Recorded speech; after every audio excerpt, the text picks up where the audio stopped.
Bueno, muy buenas noches. Em, Alguien está grabando la tutoría. Es que veo que están grabando y, y está bien. Agradecería si me pasan la grabación porque yo la iba a grabar, pero no pude grabarla precisamente porque alguien la está grabando. Entonces, si me colabora en eso, no tengo ningún problema. Pero sí necesitaría entonces que me pasen la grabación para poderla subir al, al espacio colaborativo de la materia. Ah, bueno, ya me dijeron que ya la pusieron a grabar. No, muchas gracias. Ok, listo. Bueno, muy buenas noches. Mi nombre es Zenia Rodríguez. Estoy a la orden como parte del equipo de tutores de esta materia. Yo estoy coordinando lo que es el grupo uno, pero tengo un equipo de compañeros que participa coordinando en este cuatrimestre la tutoría. Antes de iniciar lo que es el tema de la materia como tal, quisiera saber si alguno tiene alguna duda más de orden administrativa que quisiera en este momento aclarar, que podamos compartir en términos generales y con mucho gusto la podemos aclarar. Recuerden que pues tienen cerrados los micrófonos, pero en cualquier momento pueden alzar la manita y pueden abrir el micrófono y pueden conversar. La idea es que no me vuelva un monólogo, sino que sea más interactivo.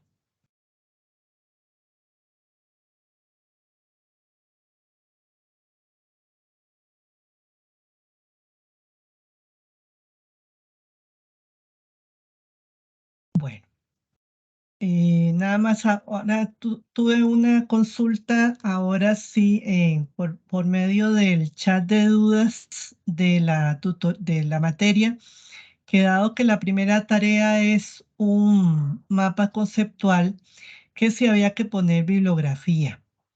Y es importante siempre en todo trabajo, sea una bibliografía, sea un glosario de la misma unidad didáctica, que a veces uno dice, pero si es la misma unidad didáctica, ¿para qué voy a poner la bibliografía? Es parte del formato de cualquier trabajo, así como la portada. A veces a veces dicen, bueno, pero si yo estoy mandando estoy mandando por un buzón y le va a llegar a la tutora y la tutora tiene mis datos, ¿para qué voy a hacer una portada? Bueno, imaginen que yo tengo alrededor de unos 40 estudiantes que no necesariamente yo estoy viendo directamente del buzón el trabajo y lo estoy revisando directamente, sino que yo puedo bajar todos los trabajos y revisarlos aparte y luego subir la nota. Entonces, si un trabajo no lleva portada, yo no voy a saber en ese momento de quién es el trabajo. Todo trabajo, por más sencillo que sea, aunque sea un dibujo o aunque sea un glosario, en este caso sea un mapa conceptual, siempre debe llevar una portada y siempre debe llevar una bibliografía, aun cuando la bibliografía sea solo la bibliografía de la unidad didáctica, porque solo se está utilizando la unidad didáctica. Y es una recomendación no para esta materia, sino para cualquier otra materia. Es como parte del formato de un trabajo universitario. Entonces, importante esto para que lo tomen en cuenta, así como lo que son citas bibliográficas y referencias bibliográficas. A veces no se hace la diferencia de lo que son citas y lo que son referencias. En este caso, cuando uno hace una cita, uno está citando y puede que ponga un numerito de la referencia específica, digamos, cito a León 1997 entre paréntesis, ¿verdad? Esa es la cita, pero al final del documento yo tengo que poner la referencia completa del libro, ¿verdad? De León, ¿verdad? 1994, en donde yo saqué la cita que me referí en el trabajo ya en el texto como tal. A veces me he encontrado trabajos en donde se van poniendo las referencias bibliográficas en el texto, ¿verdad?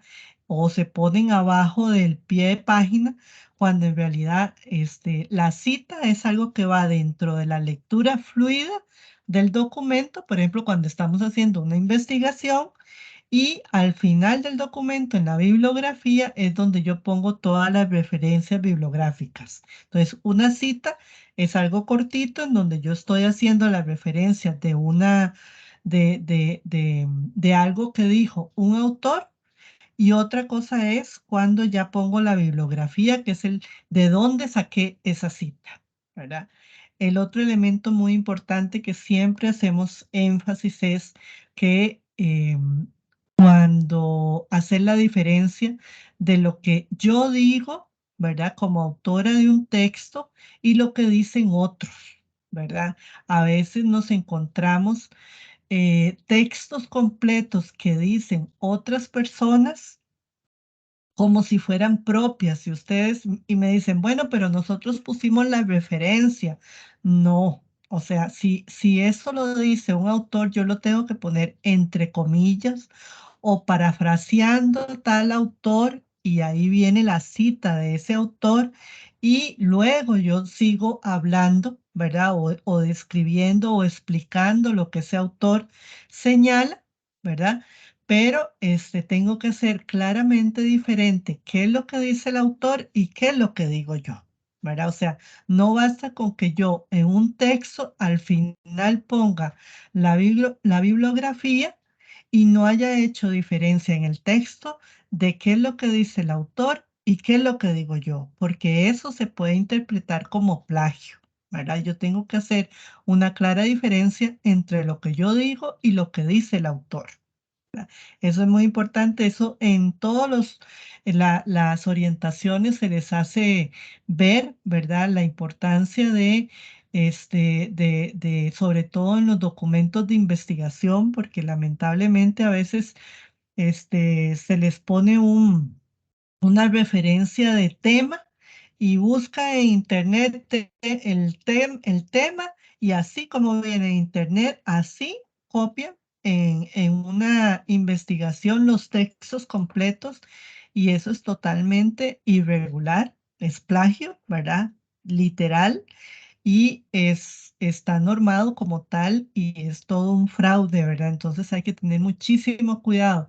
Eso está dicho, pero a veces realmente es que lo desconocen, ¿verdad? Y creen que con solo poner la bibliografía al final están haciendo lo correcto, eh, y no, no es correcto. Entonces, también es importante eso, que hagan lectura de cómo hacer una investigación y cómo se ponen citas, cómo se hacen referencias, cómo se parafrasea un autor, y cómo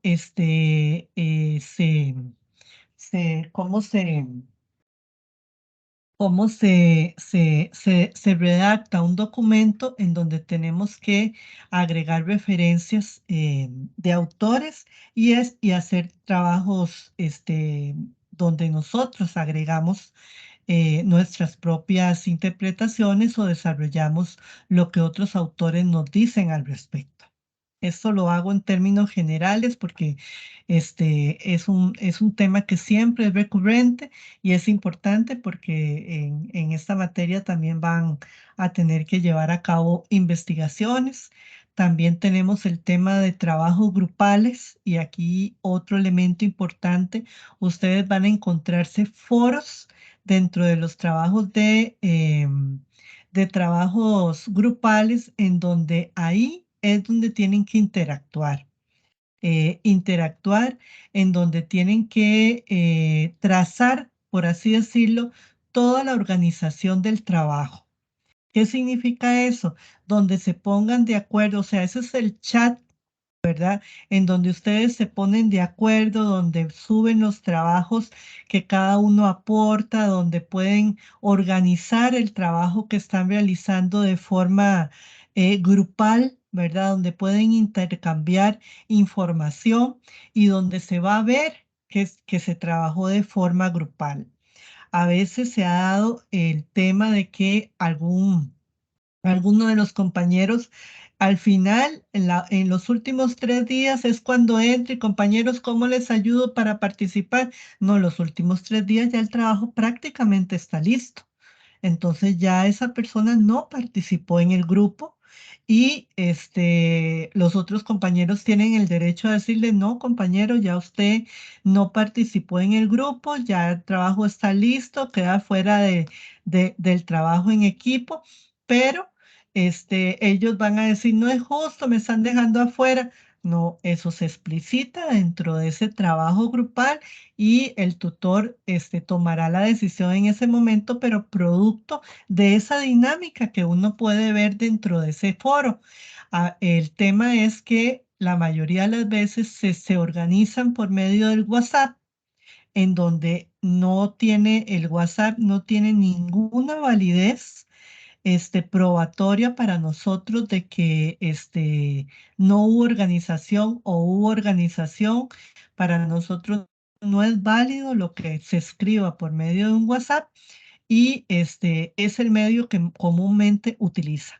Y la idea es que más bien sea en esos foros en donde se organizan, en donde interactúen y en donde se vea trazado todo el trabajo grupal. De forma que les pido por favor que también en ese sentido el trabajo en grupo lo organicen desde ahí, que interactúen desde el principio. Hay una organización que debe hacerse desde el primer día. O sea, no puede ser que el trabajo tienen 15 días y que prácticamente en los últimos 3 días comiencen a en los últimos 3 o 4 días comiencen a interactuar. Entonces, un trabajo ya contratiempo y entonces no es un trabajo que realmente puedan aprovechar en términos de aprovechar la lectura, el conocimiento, la interacción y la organización. Entonces, es otro elemento que les pido que se organicen. Ya prácticamente la próxima actividad es una actividad grupal y nosotros les vamos a estar adjuntando la organización de los grupos. Tratamos de que no se los damos desde el principio porque siempre hay algunos compañeros que pues matriculan y lamentablemente no se incluyen dentro del grupo y entonces los grupos no quedan, digamos, no quedan con la cantidad de personas que tiene que ser. Entonces ya pues una vez que se organiza en la primera tarea, ya ahora sí comenzamos a ver cuáles son los estudiantes que están participando activamente y organizamos los grupos para que ya en la segunda tarea, apenas se abra, estén los grupos organizados y comiencen a interactuar. Entonces, creo que eso es un poquito de temas administrativos que por mi parte les puedo adelantar. Y si no tienen ninguna otra pregunta, entonces voy a comenzar con el tema de la materia como tal. Entonces, ninguna pregunta. Entonces, vamos a iniciar con el tema de la primera tutoría de la materia de desarrollo humano en la diversidad de 3 a 6 años. Aquí es importante que posiblemente ya ustedes habrán llevado alguna materia que es anterior a esta y que tiene que ver con el desarrollo de 0 a 3 años, ¿verdad? Entonces que este es un proceso, ¿verdad? Y como tal, tenemos unas líneas básicas que tenemos que tener como premisa a esta segunda etapa, ¿verdad? Del desarrollo humano, que igualmente aquí vamos a repasar, ¿verdad? ¿Cuál es el objetivo de esta asignatura? Comprender las características generales del desarrollo humano en la etapa de la niñez de 3 a 6 años desde la diversidad, con la finalidad de establecer estrategias de aprendizaje que potencien el desarrollo integral del estudiantado, ¿verdad? O sea, y aquí el punto central es que nosotros tenemos que ubicarnos en la edad que el niño tiene de 3 a 6 años, ¿verdad? O sea, lo importante es poder conocer, ¿verdad? ¿Qué es lo que el niño está viviendo en su desarrollo como tal, como proceso de 3 a 6 años, con la finalidad de que esas estrategias de aprendizaje están adecuadas a su proceso de desarrollo? ¿Verdad? ¿Por qué? Porque si nosotros desarrollamos estrategias de aprendizaje que no están adecuadas a su proceso, como tal de desarrollo, pues posiblemente no se podrán aprender como tal. O sea, si le pedimos a un niño de 3 a 6 años que me haga un análisis conceptual de una lectura, él no va a ser capaz de hacerlo, porque sus capacidades cognitivas no están todavía preparadas para eso. Mientras que si yo me ubico en qué capacidad cognitiva está el niño de 3 a 6 años, eh, en qué capacidad está cognitivamente de 3 a 6 años para aprender, entonces esa estrategia de aprendizaje estará adecuada para que él sea capaz de hacer y que él tenga éxito en esa actividad también es fundamental para su motivación y para su desarrollo como tal, ¿verdad? Para que su desarrollo también sea integral, sea afectivo y emocionalmente importante. Entonces, de ahí que cada etapa es fundamental y tenemos que adecuarnos a esa etapa para que cada estrategia esté adecuada a ese proceso. Entonces, ubicados en el objetivo general, vamos a ver hoy tres aspectos fundamentales. Primero, la visión integral del desarrollo humano, ¿verdad? Partiendo de que teniendo esa visión integral, vamos a ubicarnos en esos procesos educativos, independientemente cuál sea el escenario, con esa visión integral, ¿verdad? Entonces, en función de eso, vamos a ver cuáles son las principales características del desarrollo físico cognitivo del niño de 3 a 6 años, ¿verdad? Y su importancia en el desarrollo integral y cuáles son los factores psicológicos y emocionales que van a estar presentes en el niño de 3 a 6 años y su importancia en el proceso de aprendizaje, ¿verdad?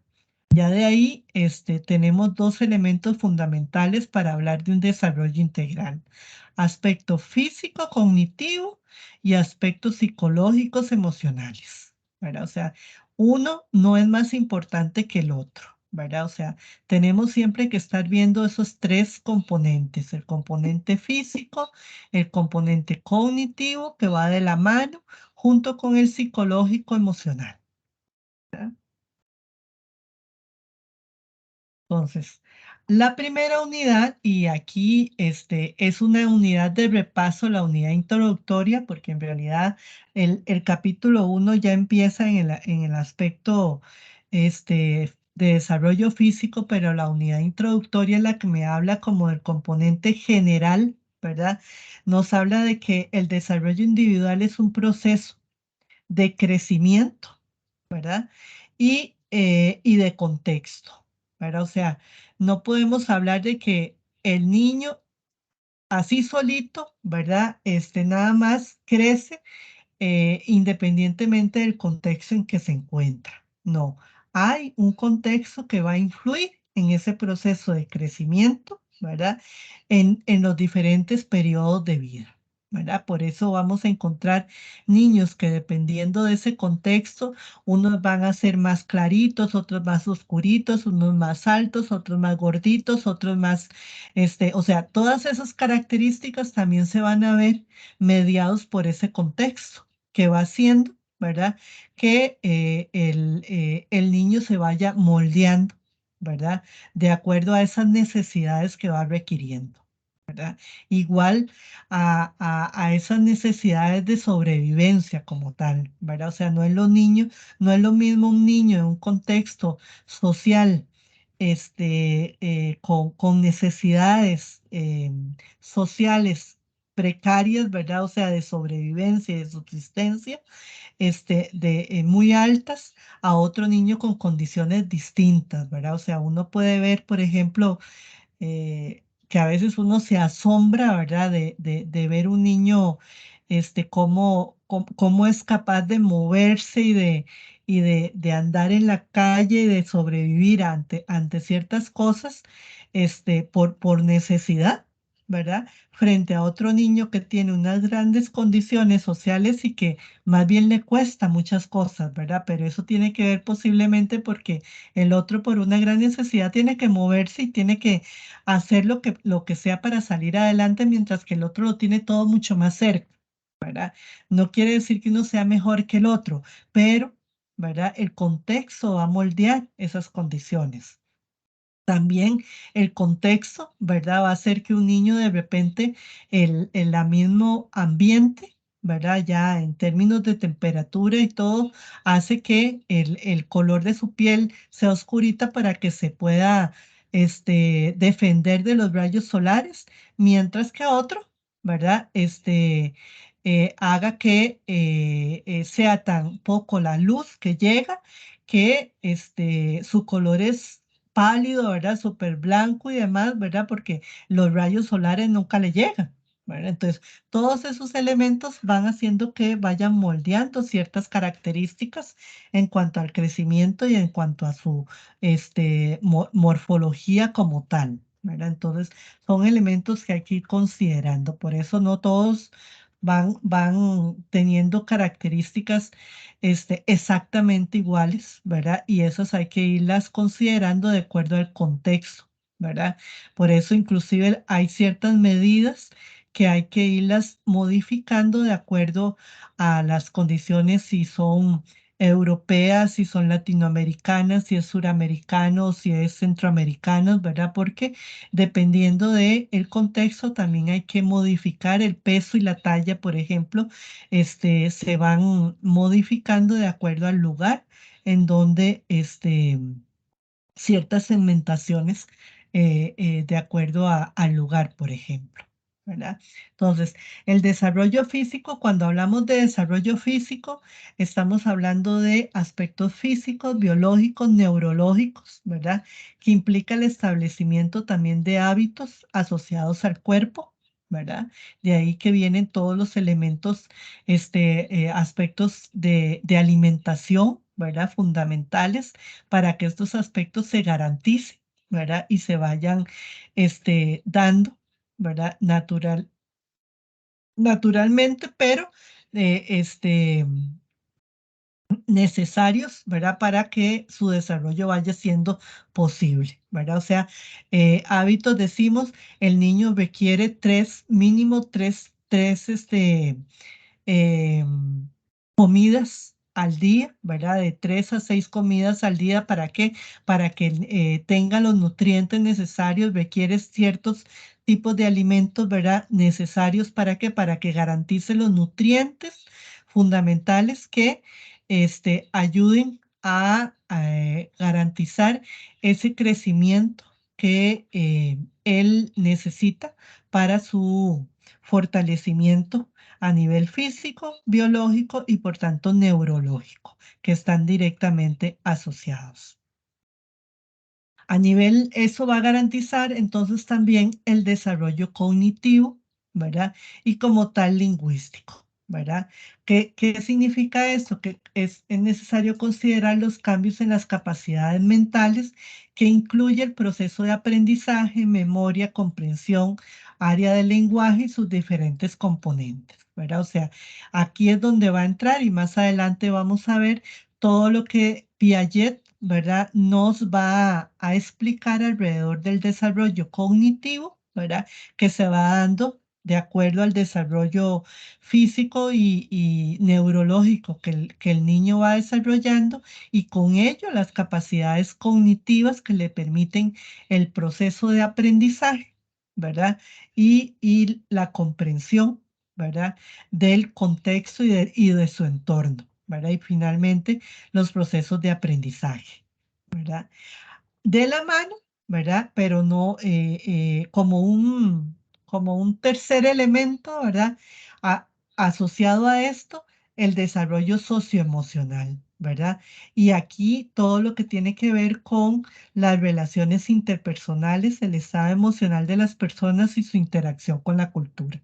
¿Verdad? Entonces, de ahí, ¿verdad? Todo lo que nos habla los autores alrededor de la importancia de los afectos desde el inicio de sus primeras interacciones emocionales, ¿verdad? El primer enlace con la madre, luego con el núcleo familiar y a partir de ahí con todas las instancias sociales con las que va a ir interactuando, ¿verdad? Como parte de ese grupo social cultural que le va a permitir, ¿verdad? La interacción interpersonal y le va a permitir todo ese proceso, ¿verdad? De interacción que lo hace un ser social, ¿verdad? Entonces, en esta primera unidad es un repaso, ¿verdad? En términos generales de el desarrollo del 0 a 3 años, que es fundamental, ¿verdad? Para los posteriores años, o sea, ya entrando a la materia que vamos a estar viendo dentro de esta asignatura, que sería de 3 a 6 años. Un poquito como ubicándonos todos los autores que vamos a ver, desde Piaget, Freud, Vygotsky, em, Skinner, todos hablan de una teoría del desarrollo, desde el nacimiento y en diferentes etapas, ¿verdad? Pero entonces, la teoría del desarrollo la hemos ido compartimentando, por así decir, en diferentes periodos según nos interese y según también las etapas de los diferentes procesos de aprendizaje.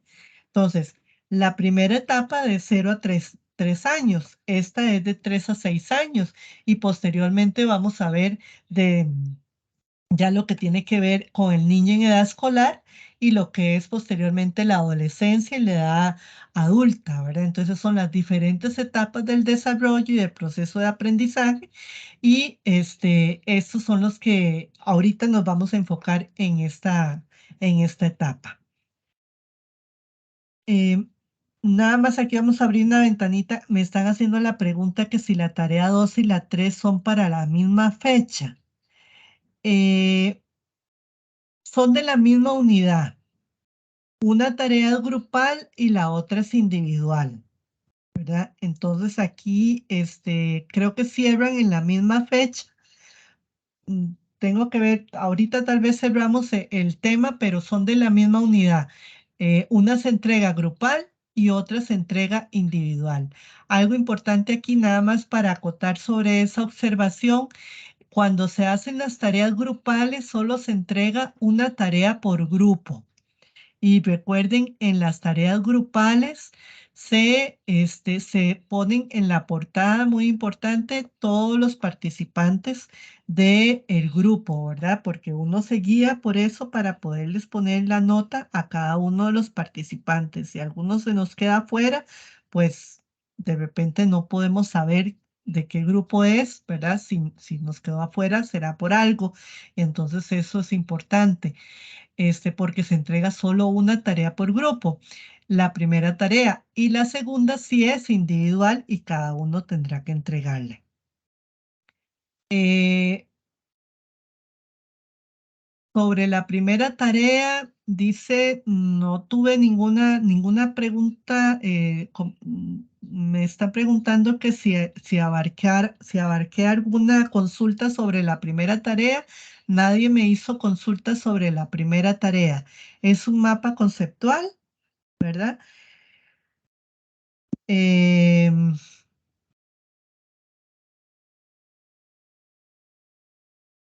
Dice, profe, el mapa conceptual se abarca el desarrollo social y cognitivo de manera general, pero más detallado el desarrollo físico debido a la unidad solo incluye el desarrollo, es correcto.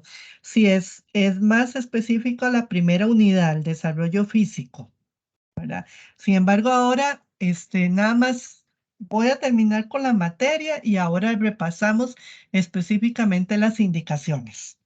Vamos a continuar. Entonces, terminando con la unidad introductoria, ¿verdad? Vamos a iniciar con el capítulo 1, desarrollo físico, ¿verdad? Como les decía, el desarrollo físico, estamos hablando de crecimiento, ¿verdad? Recuerden que es un tema más cuantitativo y el ejemplo es que estamos hablando, por ejemplo, de peso y talla. Cuando hablamos de crecimiento, estamos hablando de aspectos cuantitativos y estamos hablando de peso y talla. Es un proceso de maduración continuo que está influenciado fundamentalmente por aspectos genéticos, por el factor nutricional, emocional y social, ¿verdad?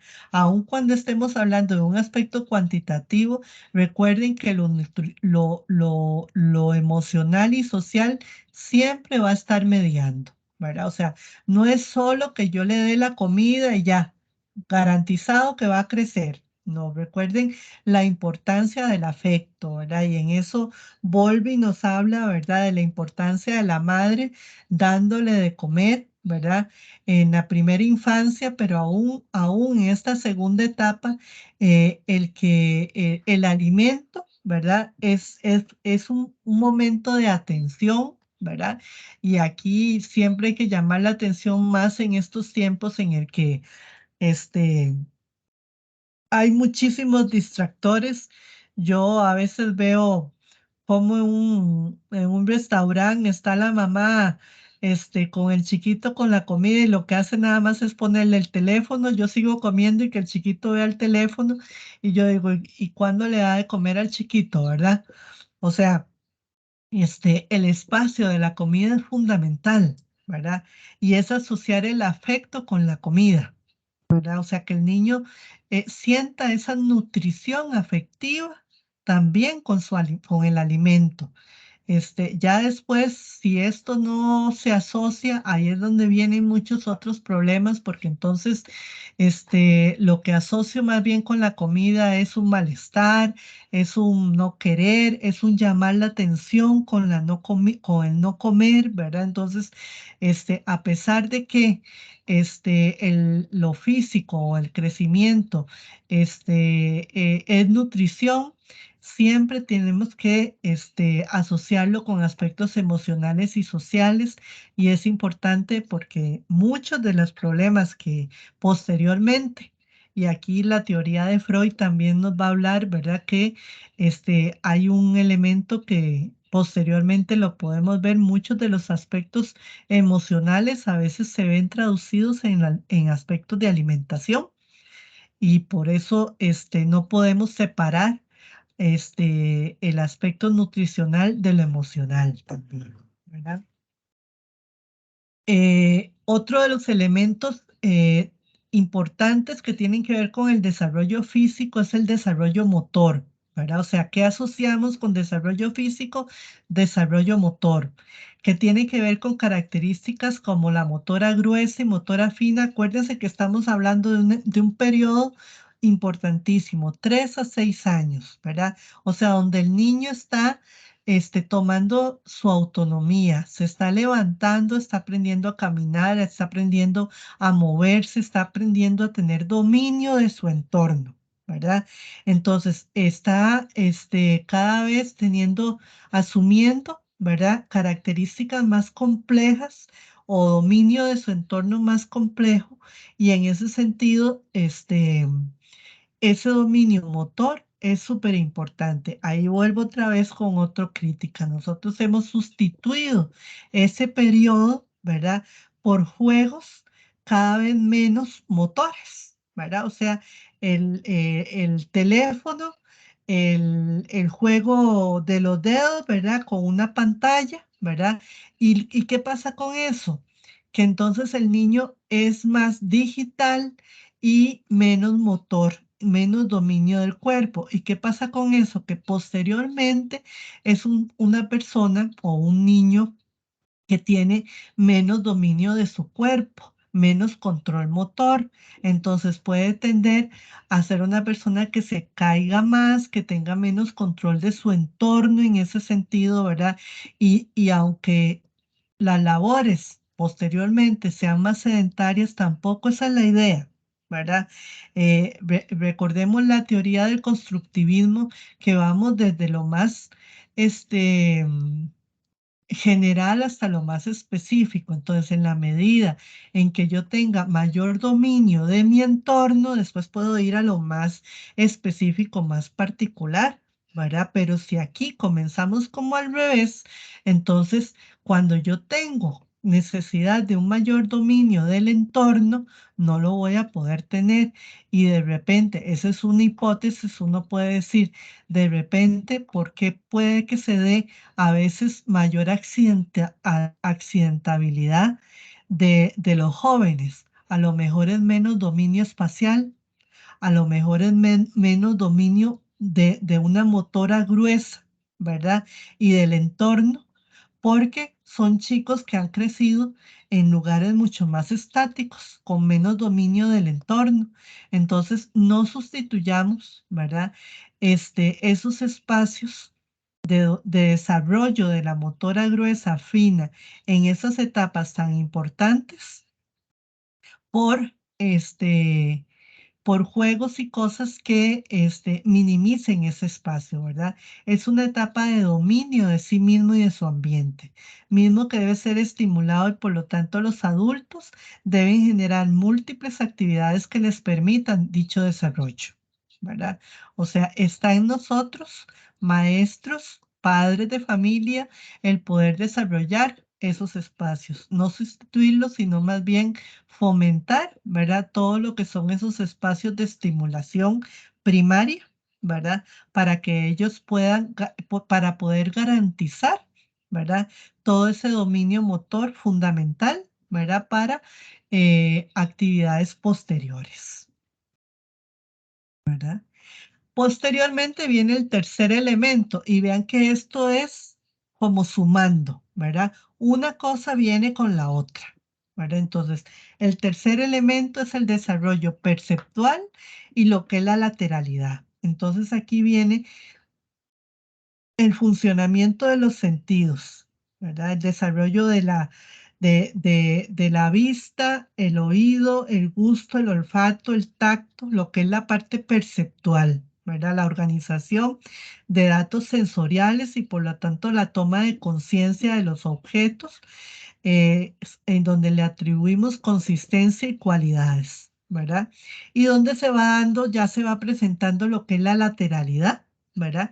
Que es la dominancia de los hemisferios cerebrales, ¿verdad? Eso se va dando más, este, la dominancia cerebral es algo más, heredado o natural, ¿verdad? Que antes lo tendíamos más bien como a forzar, cuando realmente lo que hacemos más bien debemos es estimular, ¿verdad? Y igualmente, vean que los juegos en este sentido tienen que ir a que ellos puedan conocer el máximo posible de todos estos procesos perceptivos, ¿verdad? O sea, que ellos huelan todo, puedan sentir todo, tocar todo, ¿verdad? Que puedan ir identificando todos estos elementos, ¿verdad? O sea, ahí es donde está la parte de ellos, de inquietud, de búsqueda, ¿verdad? Y más bien en ese sentido tenemos que estimular, ¿verdad? Todos esos elementos porque ellos están como una esponjita, ¿verdad? Reconociendo todos estos elementos que el entorno les permite, ¿verdad? Y es parte de lo que tenemos que irles ofreciendo para que ellos puedan ir conociendo y reconociendo ese entorno. Hasta aquí, ¿vamos bien? Listo. Entonces, desarrollo neurológico y ambiente físico son dos aspectos que están muy presentes durante esta etapa y de ahí la importancia de aspectos nutricionales. Hábitos en la etapa preescolar, la tarea fundamental del personal docente y padres de familia, ¿verdad? O sea, son los dos elementos más importantes de esta etapa, ¿verdad? El desarrollo de hábitos, ¿verdad? Y a la par de eso, el reconocimiento de todos estos elementos, ¿verdad? Que nos permiten o permiten al niño, ¿verdad? Todo lo que es el desarrollo neurológico y el reconocimiento del ambiente, ¿verdad? A la par de eso, obviamente, los aspectos nutricionales que son, por así decirlo, la batería para que esto se vaya dando, ¿verdad? O sea, son el alimento es la batería para que ese desarrollo neurológico y el entorno se vaya multiplicando y le vayamos garantizando esa condición al niño para ese reconocimiento y le vayamos garantizando esa base fundamental para lo que son los procesos de aprendizaje. Profe, disculpe, Sí.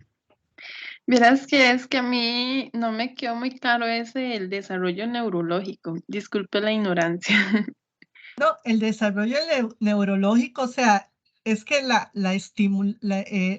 nuestro cerebro es el desarrollo cognitivo, ¿verdad? O sea, nuestro cerebro es como un músculo que si no lo estimulamos, no se mueve, ¿verdad? No, Ujú.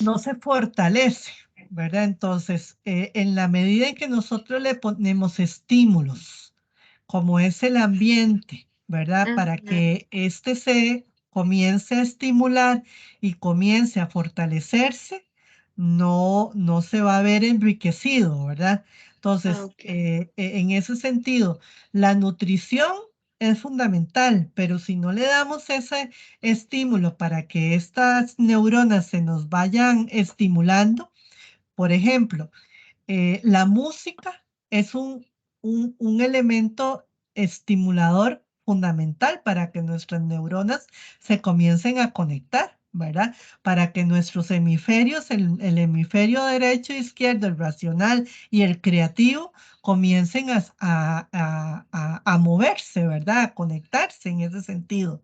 Entonces, eso es un poco lo que hay que ofrecerle al niño como activadores para que se estén moviendo, ¿verdad? Para que se estén activando como tal, ¿verdad? O sea, el niño en este momento está, ¿verdad? Como una esponjita recibiendo de todo y entre más pueda recibir adecuado a su etapa, ¿verdad? Más va a estar estimulado y más va a recibir elementos que le puedan ayudar o garantizar esos activadores neurológicos que él requiere o ella requiere, ¿verdad? Entonces, en ese sentido, es que digo que los aspectos nutricionales, ¿verdad? Son la batería, por así decirlo, pero no, eso simplemente es para que esté funcionando.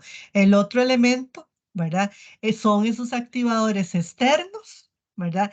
Que hacen que nuestro desarrollo neurológico comience a moverse, ¿verdad? Porque si no, ¿verdad? O sea, si yo estoy en silencio, puedo estar en un estado de relajación, pero de relajación cuando tengo a nuestro cerebro demasiado activo, ¿verdad? Pero en este caso, más bien lo que estoy haciendo es activándolo para que comience a funcionar, ¿verdad? ¿Y cómo lo estoy haciendo funcionar? Bueno, poniéndolo a activarse con música, con sonidos, porque él está en un proceso de reconocimiento. ¿verdad? Pongámonos a pensar que él está oyendo por primera vez música, el ladrido de animales, oyendo la naturaleza, está reconociendo todo y todo ese bagaje es un proceso que él va incorporando y incorporando e incorporando, ¿verdad? Para futuros procesos de aprendizaje, ¿verdad? Profe, Es como, ajá. profe, una preguntita, disculpe que le interrumpa. No pasa nada si, por ejemplo, en el mapa uno pone, por ejemplo, ahí en las explicaciones usted está dando desarrollo neurológico y ambiente físico. No pasa nada si uno ya que lo tengo listo, uno puso separado el ambiente físico y el desarrollo neurológico por aparte. Eh, bueno, es que no, ahí habría que ver cómo lo estás desarrollando el mapa conceptual, ¿verdad? Recuerden que el mapa conceptual es como una ramificación de ideas dependiendo de cómo uno lo viene planteando, ¿verdad? Entonces, tiene como lleva un hilo conductor, ¿verdad? Por así decirlo. Entonces, Ok, este, sí, es que no, yo decía, digamos, por ejemplo, poner desarrollo perceptual y lateralidad o separarlos. No pasa nada si se pone junto o separado los dos elementos. eh, sí, no pasa nada, pero como te digo, tiene que ver más con la idea que estás planteando en el mapa conceptual, que se puede unir o no de acuerdo a lo que está planteando, ¿verdad? O sea, es que, digamos, cuando uno habla de un mapa conceptual, ejemplo, yo hablo de desarrollo físico, ¿verdad? Lo puedo, es desarrollo, se comprende como crecimiento, ¿verdad? Y ejemplo, peso, talla, ¿verdad? O sea, trae un hilo, ¿verdad? Y ahí puede morir, digamos, eso puntualmente, ¿verdad? Después puede venir otra idea y así, ¿verdad? Entonces, dependiendo de lo que se esté planteando, puede tener su lógica o no, ¿verdad? Habría que ver ya el mapa conceptual como tal para poderlo entender lo que me estás planteando. Ok, gracias, profe. Ujú. Bueno, entonces vamos a seguir. Em, entonces, hasta aquí el primer capítulo que tiene que ver con el desarrollo físico. Ahora tendríamos el capítulo 2, que es el desarrollo cognitivo. Y en el desarrollo cognitivo ya vamos a tener los exponentes de las teorías del desarrollo, principalmente lo que es Jean Piaget y Vygotsky, ¿verdad? Ellos fundamentalmente son los exponentes de la teoría del desarrollo cognitivo. Después hay otras teorías que se asociaron digamos, que vienen o que posteriormente hablan sobre el desarrollo cognitivo y traen, digamos, como sus fundamentos de ellos también, hablándolo, digamos, como en otro lenguaje, como lo es la teoría del procesamiento de la información o lo que son las neurociencias, la teoría de la mente y las inteligencias múltiples, digamos, esos son diferentes teorías que se han venido desarrollando, digamos, son las más modernas, ¿verdad? Que también tienen referencia a lo que es el desarrollo cognitivo. ¿Cuáles son los principios básicos de la teoría de Piaget? Piaget se basa fundamentalmente en lo que es el proceso de adaptación, o sea, él dice, nosotros somos un proceso constante de adaptación, de organización, de estructuras, esquemas, de asimilación, acomodación, equilibración. O sea, nosotros vamos de alguna manera asimilando conocimiento, acomodando y equilibrando. Algo así como si eh, asimilamos un conocimiento, digamos, el ejemplo de hoy. Yo estoy escuchando información, estoy en un proceso de asimilación. Me queda dando vuelta y vuelta y vuelta la información. Ese es un proceso de acomodación. Y cuando yo digo, ahora sí, ya me cayó la peseta, ya lo entendí, ahí se logró la equilibración. O sea, ya lo puedo volver a explicar en otras palabras porque ya lo entendí. Ahí ya ya integré la información a lo que tenía antes. Entonces, ese proceso es lo que se da constantemente en el aprendizaje, ¿verdad? Es lo que dice Piaget, así se da el proceso de aprendizaje, ¿verdad? Así se da la adaptación. Por ejemplo, cuando uno de repente sufre un cambio, ¿verdad? En su contextura o, o algo tan simple como que de repente yo tenía el pelo largo y se me ocurrió irme a cortar. Entonces, de repente, cuando salí del peluquero, ¿verdad? Uy, siento como que tengo frío en la nuca, ya no me pesa la cabeza, entonces ahí estoy en un proceso como de acomodación, ¿verdad? Como que algo me falta, ¿verdad? Y pasan unas horas, tal vez unos días, y ya me adapté y ya estoy bien, ¿verdad? Entonces ahí yo pasé, en ese cambio, yo pasé por el proceso de asimilación, acomodación y equilibración, ¿verdad? Y se dio entonces lo que es la adaptación.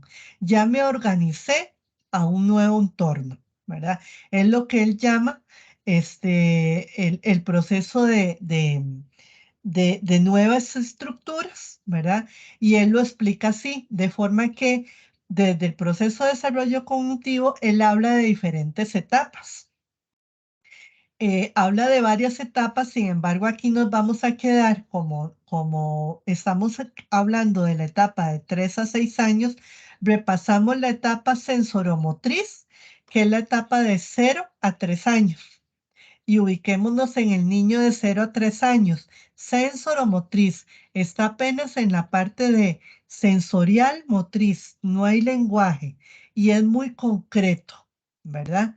A la etapa preoperacional, ¿verdad? De 3 a 7 años, o sea, está en el proceso de organización, va de lo concreto a lo más abstracto, ¿verdad? O sea, es el niño que ve las cosas y son las cosas reales, ¿verdad? Le cuesta todavía como que yo le enseño algo, lo escondo y desapareció.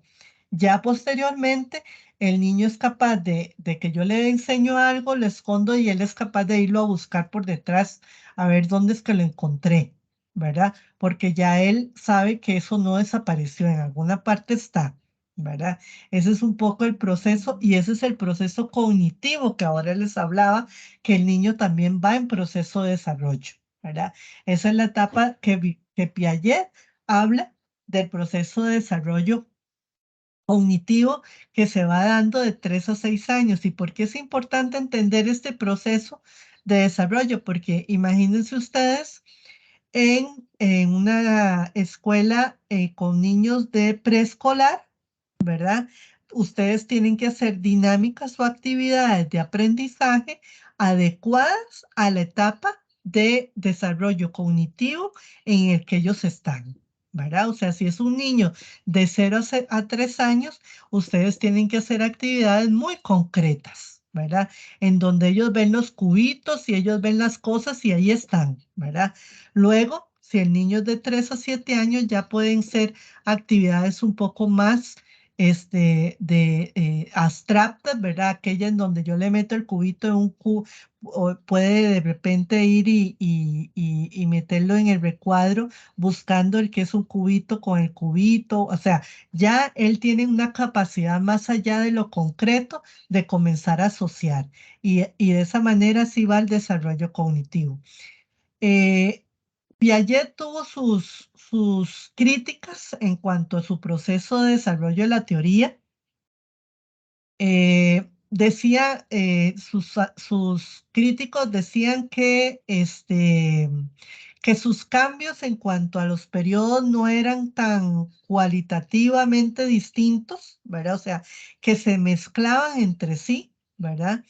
Que las etapas no eran tan marcadas y efectivamente tampoco es como que yo digo 3 años y ahora sí ya entro al periodo preoperacional y 7 años y ya entró al otro periodo, no, eso va cambiando y eso es muy, muy importante porque, como lo hablamos anteriormente, también va en función de un contexto y de ese proceso de estímulos que se van dando, ¿verdad?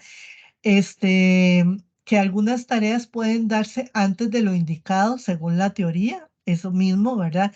Y tal vez ahí, la crítica que se le dio mayor, a pesar de que si uno hace una lectura más concienzuda de sus textos, él sí habló de factores culturales, sin embargo, tal vez no lo desarrolló tan marcadamente. Otros autores sí lo hicieron mucho más claro, como fue Vygotsky. Vygotsky fue un psicólogo ruso y él, digamos, fue crítico de Piaget, sin embargo, también fue muy de la teoría cognitiva y él sí se basó en que el contexto sociocultural e histórico era fundamental en ese proceso de aprendizaje. Él decía, cada cultura transmite creencias, valores y métodos referidos de pensamiento o de soluciones de problemas.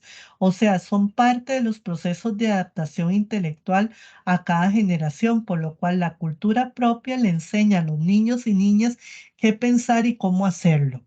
Y de Vygotsky se rescata mucho el trabajo en grupo, en equipo, y de que otros niños le enseñan a otros niños, ¿verdad? Entonces él, por ejemplo, de él se dice que el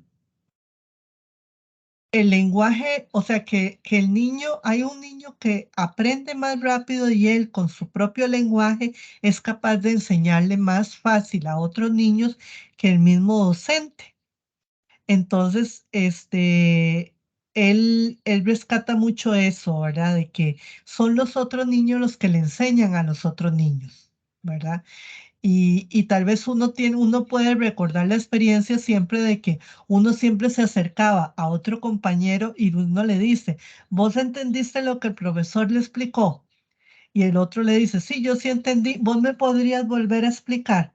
Y ese otro, en tus propias palabras, te logra explicar y vos entendés mucho más fácil, ¿verdad? Que lo que el profesor te pudo haber dicho, ¿verdad? Entonces, él aprovechó mucho eso y también él rescata muchísimo eso del contexto, ¿verdad? O sea, que hay que adecuarse al contexto de cada grupo, ¿verdad? Y hay que, hacer análisis del contexto, de ahí que uno siempre que va a un grupo tiene que hacer primero una lectura de en qué contexto están esos niños, cuál es esa realidad y el conocimiento o el aprendizaje, traducirlo en esa realidad. O sea, si mi libro de tarea que yo tengo que llevar dice, este, pone problemas a desarrollar, yo esos problemas los tengo que traducir en problemas asociados con la realidad de los niños con los que yo voy a ir a trabajar. De forma que para esos niños, en otras teorías se habla del aprendizaje significativo, ¿verdad? Que es que esos niños puedan asociar mucho más rápido con la realidad que ellos están, ¿verdad? Para que realmente pueda ser significativo y pueda ser mucho más fácil el aprendizaje. ¿Verdad? Entonces, eso Vygotsky lo rescató muchísimo, siempre desde la teoría cognitiva, pero con el elemento cultural como base para el proceso de aprendizaje.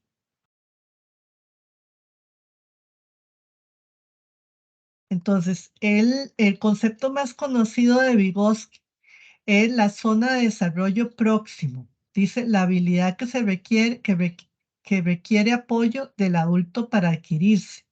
Entonces, una información desconocida, información ya conocida y dominada por el niño o la niña. O sea, es un poco ese apoyo que yo requiero del otro para poder aprender, ¿verdad? Y es buscar, digamos, no darle todo, sino que qué es lo que necesita el otro para poder aprender. ¿verdad? Y de ahí que él habla de eso, el aprendizaje según Vygotsky es a partir de la zona de desarrollo próximo, ¿verdad? Entonces, cuatro aspectos del proceso inicial, de la poca diferenciación a la independencia. Él trabaja mucho el aspecto de autonomía. Se identifican afectos y motivaciones y luego relaciones y operaciones de lo práctico objetal, el lenguaje, personalidad, reflexión y orientación general hacia las relaciones humanas. Luego, el juego de roles sociales en el que el lenguaje es muy relevante. 3 etapas en el proceso de elaboración del concepto. Agrupación en forma desordenada por ensayo y error.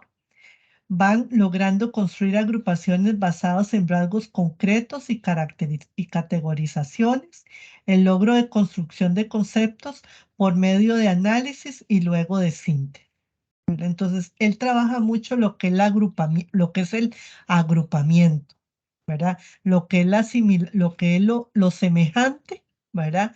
Y a partir de lo semejante, lo diferente, ¿verdad? Entonces, a partir de ahí, por eso es que él habla de esa zona próximo de desarrollo, ¿verdad? Y trabaja mucho lo que es la autonomía, ¿verdad? Y lo que es la parte de el juego de roles, ¿verdad? Entre digamos, por ejemplo, él decía mucho en el proceso del lenguaje, él retoma mucho que el niño, antes de relacionarse con los otros, juega con sí mismo. Entonces, que esta parte que se habla de que el niño habla solo, que tiene un amiguito, un amiguito imaginario, ¿verdad? Es una forma que él ensaya antes de relacionarse con el exterior. Él está ensayando con con ese imaginario, cómo se relacionará con los otros, ¿verdad? Entonces, esas son las formas en cómo él va interaccionando. Y por eso, inclusive dentro de lo que es la terapia infantil, ¿verdad? Nosotros los psicólogos, yo soy psicóloga, en lo que es la terapia infantil, nosotros a los niños los ponemos a jugar con,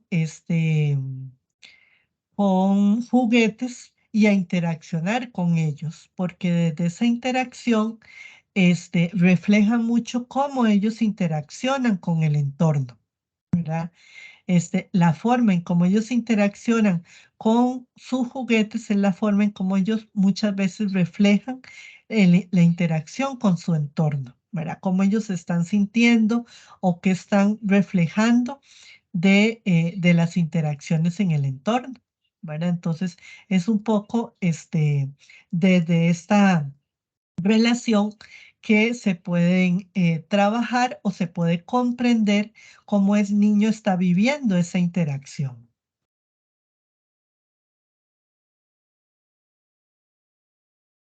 Otras teorías que se retoman desde el desarrollo cognitivo está la teoría de la mente de Premack y Wotos.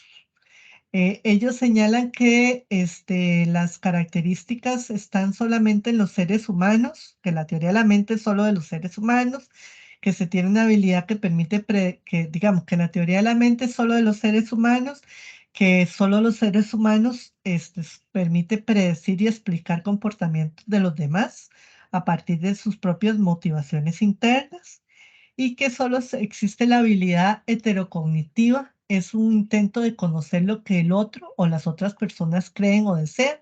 Esto es producto de la interacción social y el desarrollo del lenguaje. Aquí es importante estas teorías porque son diferentes teorías que hablan del desarrollo de las personas, ¿verdad? Yo lo retomo, aunque los principales precursores tenemos aquí es el de Piaget, ¿verdad? Y el de Vygotsky fundamentalmente en lo que es la parte del desarrollo cognitivo. Después vamos a ver otro, ¿verdad? En los otros capítulos, ya desde el punto de vista emocional. Dentro de lo que es el desarrollo de habilidades cognitivas está el pensamiento conceptual, lo que es la parte de funciones simbólicas, que lo vimos que es la primera etapa de Piaget. Después lo que es el pensamiento intuitivo, lógico, de la primera infancia. Y luego lo que ya son las operaciones concretas, lo que es el proceso cognitivo, ¿verdad? Lo que es la activación, el input, o sea, la recepción, proceso, almacenación de información, la programación y control, o sea, lo que es el proceso de regulación y activación mental, o sea, ya lo que es el inicio de el aprendizaje de la lectura, ¿verdad? O sea, todo lo que tiene que ver ya con el desarrollo o la habilidad cognitiva es lo que nos va a permitir, ¿verdad? El primer proceso de aprendizaje ya formal como es la lectura. Para poder adquirir el proceso de la lectura, ya yo necesito, ¿verdad? Tener esa capacidad de activación, ¿verdad? O sea, que tiene que ver con la regulación de tono, vigilia, la recepción, procesamiento, almacenamiento de información, programación y control, o sea, lo que es la activación mental, ¿verdad? Para poder guardar información, procesar y estructurar, en este caso ya el proceso de lectura, ¿verdad? Conceptos actuales de inteligencia de aplicación en el aula. Ya esto, digamos, es lo más avanzado en términos, ya no es tan avanzado porque realmente esto ya lo tenemos totalmente conceptualizado, pero aquí es importante desmistificar algo que en su momento fue como una regla, ¿verdad? Y que ya obviamente hoy lo tenemos mucho más, totalmente desmistificado, de que la inteligencia era solo un tema, ¿verdad? De capacidad, por así decir, mental o de conocimiento, ¿verdad? Duro, por así decirlo, ¿verdad? Y de cantidad de conocimiento adquirido, ¿verdad? Entonces hablábamos de un número X de inteligencia, ¿verdad? Y el superdotado es aquel que tiene la cantidad, la capacidad de adquirir una alta cantidad de conocimiento, ¿verdad? Y dejábamos de lado otro tipo de inteligencias que teníamos y que eran fundamentales, ¿verdad? Y dentro de eso hablábamos de las inteligencias múltiples. Y dentro de las inteligencias múltiples, una de las inteligencias más importantes y que hoy en día sigue siendo una de las más relevantes para el campo, digamos, del desarrollo de la persona en el campo laboral, emocional, de las relaciones interpersonales y demás, es la inteligencia emocional, ¿verdad? Que nos dice que es la habilidad para reconocer las emociones y lograr, mediante su reconocimiento, razonar de forma más eficiente, ¿verdad? Es parte de las inteligencias múltiples y por tanto puede ser entrenada, es una habilidad y puede ser mejorada, no es algo con lo que nacemos necesariamente, por tanto puede ser, es entrenada y como tal puede ser desarrollada, ¿verdad? La habilidad emocional puede contribuir a una adaptación social y académica de muchas formas, dada que facilita el pensamiento, incrementando la concentración y disminuyendo las conductas impulsivas y más eficiente en condiciones de estrés. Entonces, por encima inclusive de la capacidad de inteligencia en cuanto a conocimiento, puede que esté la inteligencia emocional, o sea, una persona con muy alto nivel de inteligencia emocional puede tener mucho mayor éxito que una persona que tenga mucho más alto nivel de inteligencia, de CI o de cantidad de conocimiento, racional, ¿verdad? De hecho, cuando eso se potenció en su momento, grandes empresas llegaban a las universidades y buscaban a las personas más inteligentes para llevarlos a ser los gerentes de las empresas, ¿verdad?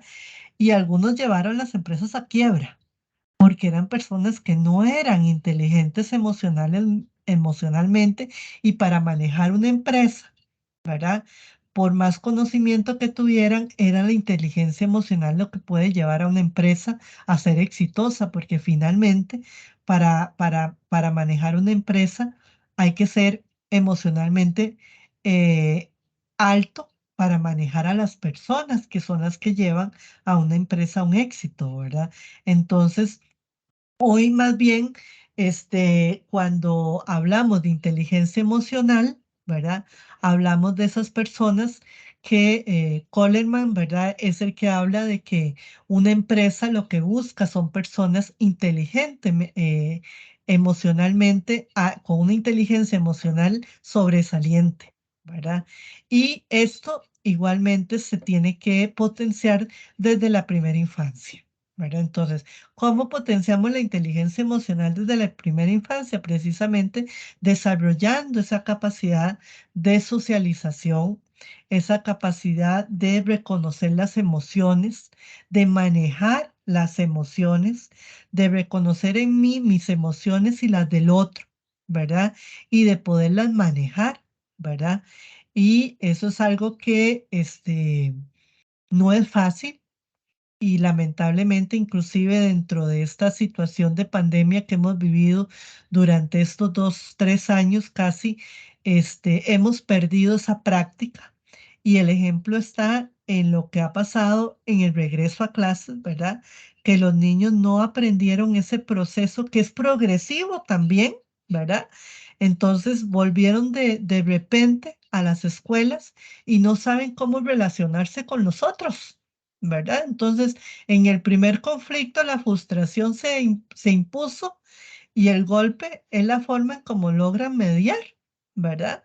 Entonces, tienen nuevamente que volver a entrenar o más bien a desarrollar, ¿verdad? Una inteligencia emocional que igual que la otra inteligencia se debe de ir desarrollando poco a poco, ¿verdad? Y si no, creo que inclusive debería ser una materia, ¿verdad? En este momento, igual que cualquier otra, y si no más fuerte, para poder aprender a relacionarnos con los otros, ¿verdad? De forma, efectiva y de calidad, ¿verdad? Y afectiva, sobre todo. Y aquí lo mismo que les decía, cuando hablaba de las inteligencias múltiples, en donde está la inteligencia emocional, que fundamentalmente tiene que ver con la inteligencia inter e intrapersonal, estamos hablando de una gama de inteligencias como es la inteligencia lingüística, la lógico-matemática, la espacial, la cinético-corporal, musical, y la natural. Y aquí es porque también ya se desmistificó de que existía una sola inteligencia, sino que existen múltiples inteligencias. Uno podría hablar también de habilidades que las personas tienen y que no es solo una, ¿verdad? Y esto lo desarrolla Garner y hoy es también un elemento fundamental para el desarrollo actual de las inteligencias múltiples. Principios básicos de esta teoría: todas las personas poseemos las 8 inteligencias, las personas pueden desarrollar las inteligencias funcionan juntas, completas, y existen muchas maneras de ser inteligente en cada una de sus categorías, ¿verdad? Y algo importante es que ellas se complementan, inclusive, ustedes, si no conocen, pueden ser observadores de personas que a veces tienen alguna deficiencia en alguna de sus capacidades y las otras capacidades compensan o ayudan en ese proceso y entonces desarrollan sus otras habilidades más que esa que tiene una debilidad o menos desarrollada. Y eso es parte de eso, porque se van ayudando entre sí, ¿verdad? Para lograr ese equilibrio que hablábamos antes, ¿verdad? Entonces, eso nos ayuda a entender más cómo pueden irse estimulando y fortaleciendo en sí mismas, ¿verdad? Y eso es fundamental poderlo también conceptualizar, porque a veces los papás o los maestros podemos también caer en el error de decir, ay, no, es que la prueba salió muy baja de inteligencia y eso a veces marca y paraliza a los padres y a un niño, ¿verdad? De que ya no puede seguir más para adelante y hasta ahí llegó y jamás, ¿verdad? O sea, incluso hoy no hablamos ni de seis, ¿verdad? Hablamos de habilidades, este, fuertes y débiles y entonces nos vamos a enfocar en esas habilidades fuertes para más bien fortalecer ese proceso de aprendizaje y de alguna manera poder fortalecer aquellas habilidades que nos pueden ayudar más que otras, ¿verdad? Pero nunca quedarnos con esa vieja idea de que si no teníamos cierto número, entonces ya nos íbamos a quedar atrás y no podíamos ser capaces de. Otros conceptos que se manejan, ¿verdad? El tema de la inteligencia artificial, ¿verdad? Que las computadoras funcionan como mentes humanas. Bueno, eso es un concepto que ahí está en desarrollo, ¿verdad? Todo lo que se habla de casas inteligentes, los videojuegos, los dispositivos electrónicos, ¿verdad? Todo lo que se denomina la cuarta revolución industrial, ¿verdad?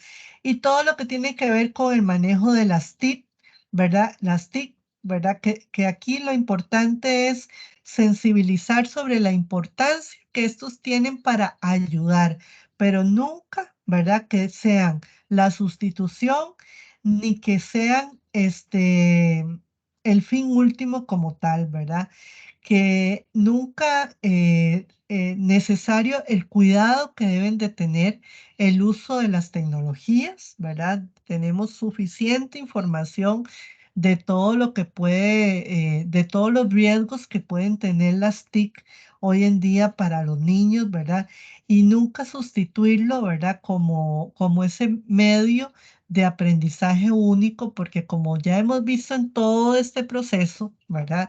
O sea, no podemos decir que no importa que el niño no aprenda a leer y escribir, de por sí ya está la computadora, no. O sea, es escribir, la caligrafía, el lápiz y todo, hay un desarrollo motor, cognitivo, ¿verdad? De desarrollo fundamental. Si después usted ya que aprendió que su cabecita cognitivamente logró ese desarrollo, pues usa la computadora perfecto, pero no puede ser que no aprenda a escribir con un lápiz, ¿verdad? Con un lapicero y solo la computadora.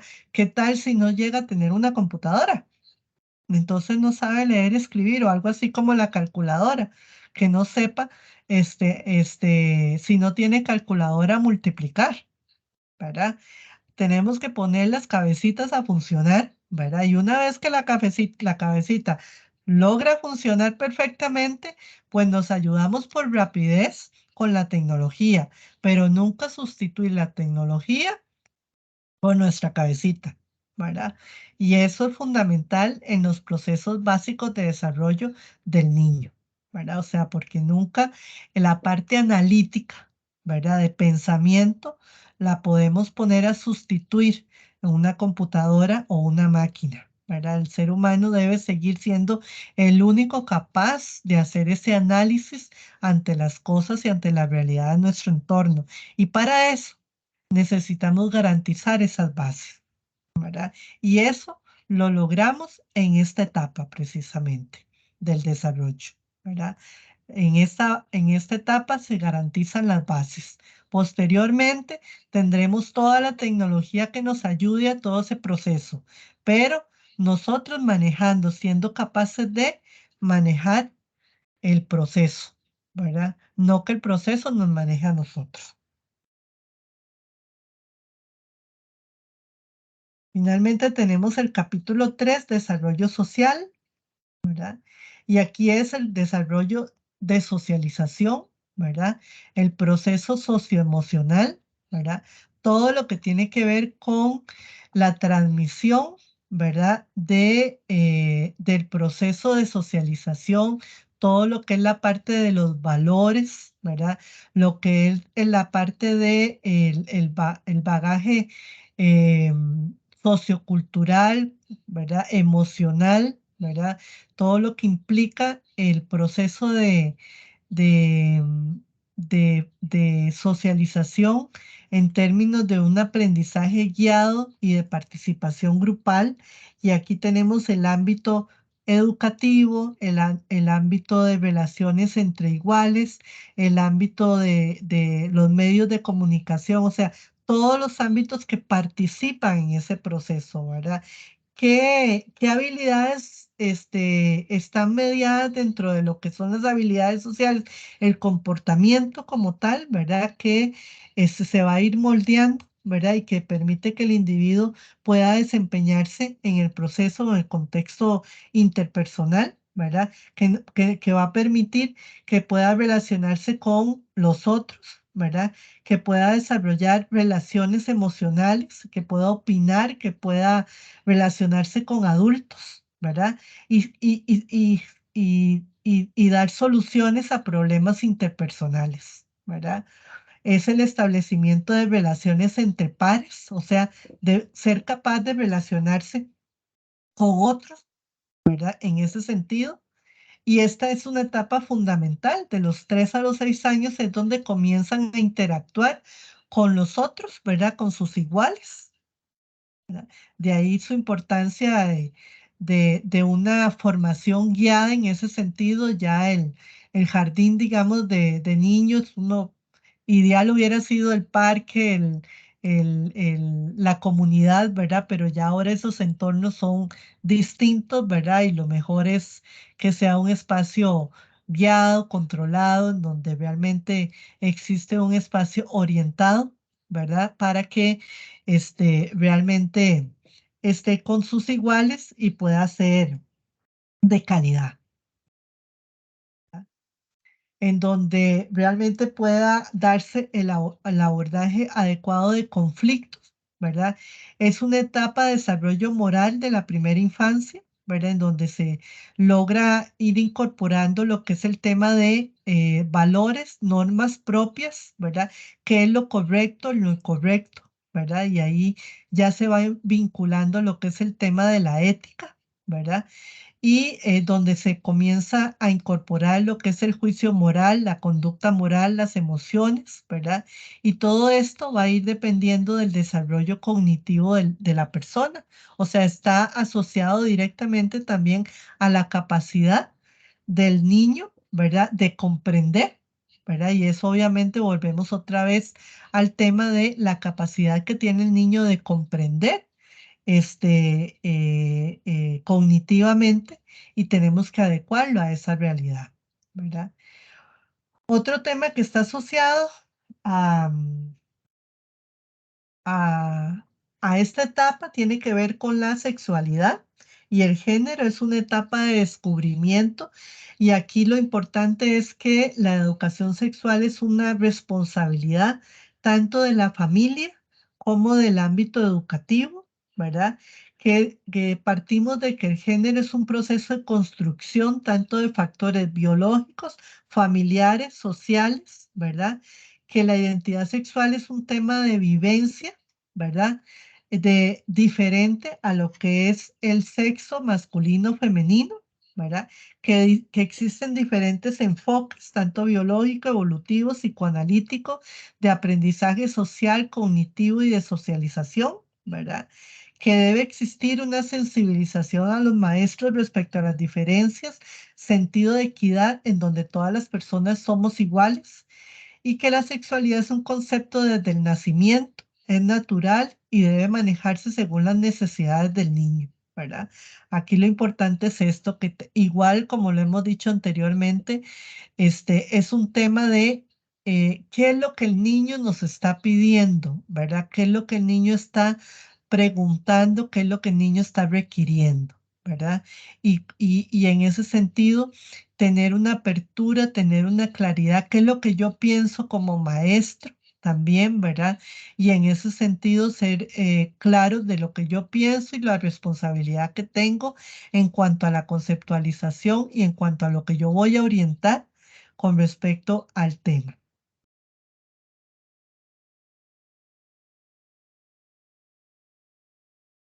Partimos aquí también del desarrollo de la personalidad. Es un proceso de construcción histórico y biológico, ¿verdad? O sea, no es un aspecto solo biológico, sino que también volvemos otra vez al tema de el contexto en el que yo me estoy desarrollando, en el que el niño se está desarrollando, ¿verdad?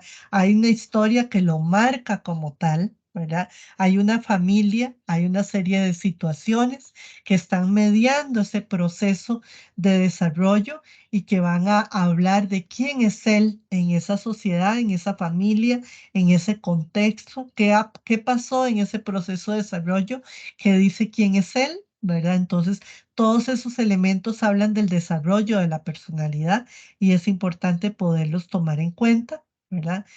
Que el yo son las características del desarrollo emocional y aquí vamos a tener la teoría psicodinámica de la primera infancia.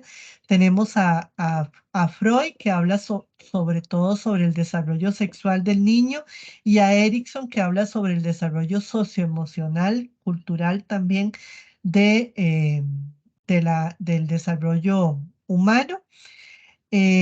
Se trabaja todo el tema de la identificación de problemas emocionales, tales como la ansiedad, miedos infantiles, fobias, depresión, respuestas conductuales difíciles, trastornos de oposición desafiantes, duelos, timidez, autismo, mutismo, selectivos, que creo que esto lo vamos a trabajar posteriormente en la próxima tutoría un poquito más amplio, pero aquí se ve un poquito más rápidos para aquí las palabras claves son autoestima, autoconcepto, temperamento, vínculo y apego y empatía como palabras claves que son importantes de trabajar dentro de este capítulo. Y algunas competencias importantes que el docente debe trabajar en el tema del desarrollo emocional, que es la sensibilización y el autoconocimiento, el dominio y el desarrollo de competencia, la capacidad de observación, la formación profesional continua y la satisfacción personal y profesional. El docente que dice, ah, no, yo me hice profesor porque como esto es de medio tiempo y como yo quería saber, conocer para nada más, trabajar medio tiempo, no es un docente, realmente no está orientado a lo que quiere y realmente no está sensibilizado. Es una gran responsabilidad ser docente y sobre todo en niños, ¿verdad? Porque están formando las personas del futuro y en ese sentido es un tema de proceso continuo de aprendizaje de sí mismo y con respecto a los otros, en este caso los niños, sus procesos. Es una tarea ardua, ¿verdad? Es una tarea cansada, ¿verdad? De mucha sensibilidad y de mucho trabajo, ¿verdad? Y por eso también tiene que generar mucha satisfacción personal y es un trabajo de muy alto nivel profesional y por eso es que también en eso hay que hacer mucha sensibilización porque estamos formando a las personas que son el futuro de la sociedad. Ujú.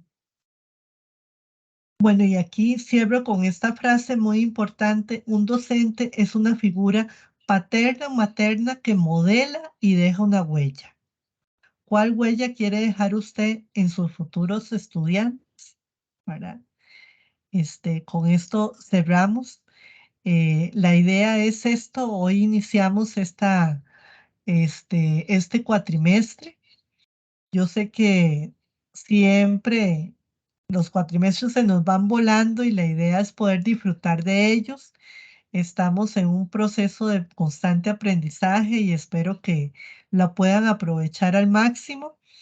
Estamos para apoyarlos durante todo el proceso. Si aquí no queda algo claro, durante toda el cuatrimestre estamos para servirles y en lo que podamos ayudarles con mucho gusto. No sé si tienen alguna duda puntual. Vamos a ver si aquí puedo aclararles algo sobre lo que es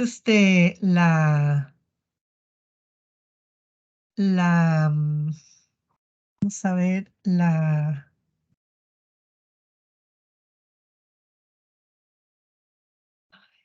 a ver,